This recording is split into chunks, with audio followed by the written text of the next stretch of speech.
Greetings, folks. My name is Stephen Middleton. I'm a faculty member in Convergent Media at Morehead State University. And outside the classroom, I produce documentary films and have over 13 documentary films under my belt.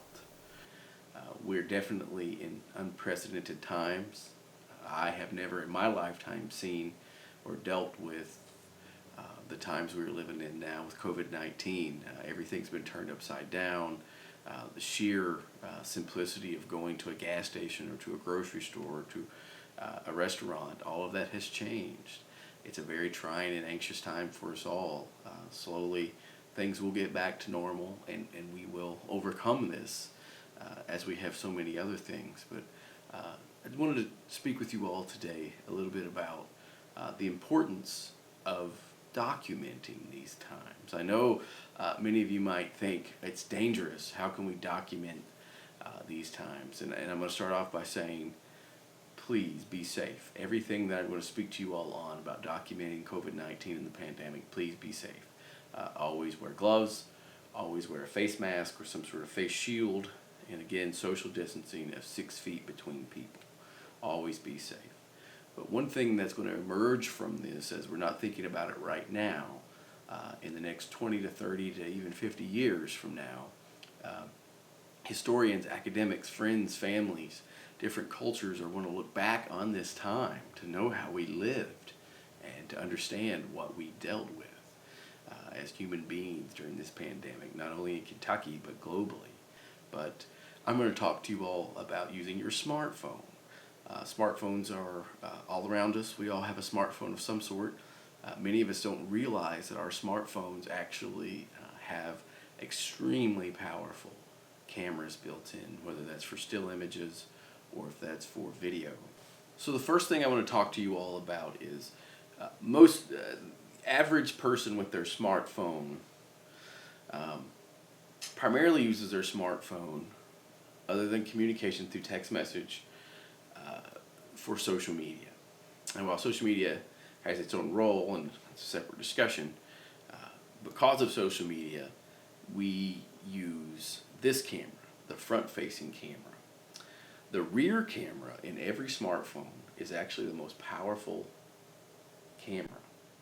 But because we shoot so many selfies, and we Snapchat, and we FaceTime, we use this front-facing camera. Those front-facing cameras are becoming more powerful, especially in the last 2 years. But the rear camera is your most powerful camera. So while documenting this, keep in mind, always shoot with the rear camera. Always make sure the rear camera is what's activated and what you're shooting with. Second lesson, really quickly, think about always shooting in landscape mode or wide angle. Not like this. We shoot like this because of social media. We want to shoot like this. We're going to go wide angle here.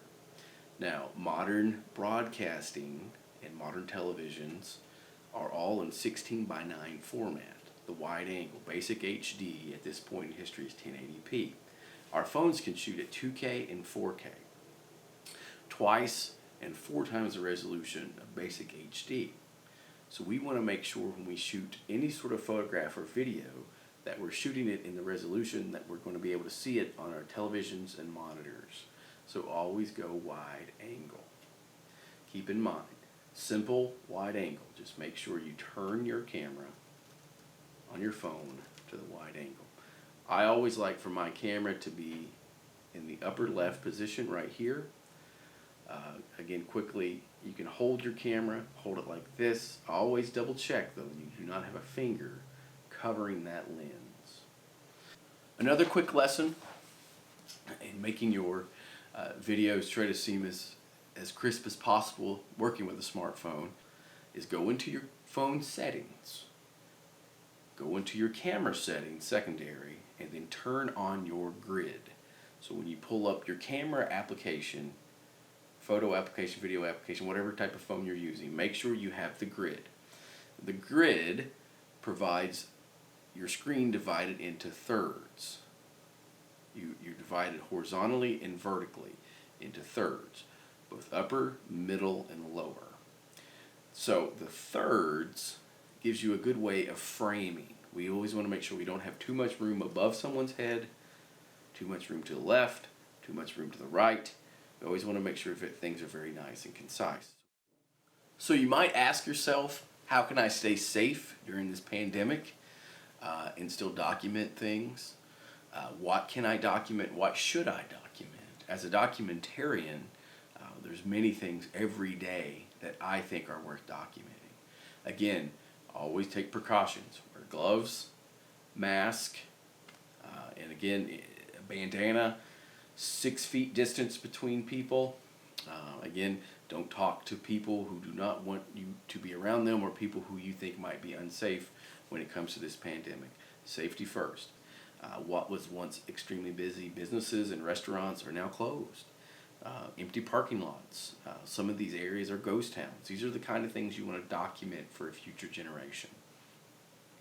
As you're driving, of course, safety first. You don't want to be filming while you're driving, but slow down, stop, photograph, video, a variety of things that has changed since the pandemic has begun.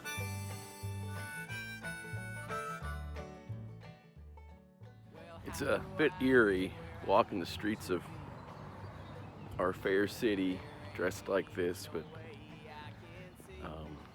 folks, it's an unprecedented time. Always be safe through this. I only whisper when I speak. Well, I hope the sun it shines someday soon. Last night it shined the Georgia moon. I've seen things that nobody knows.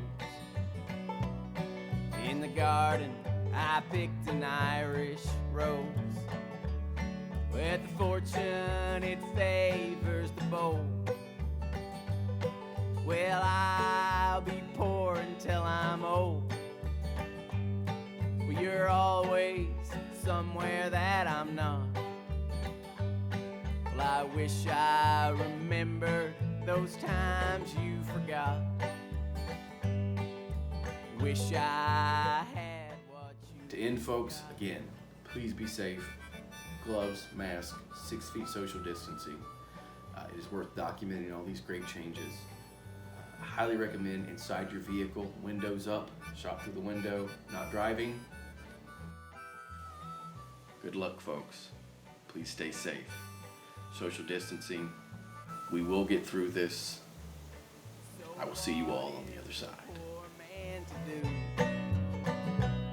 I know I'll never see you. Think I'll go and hop that old freight train.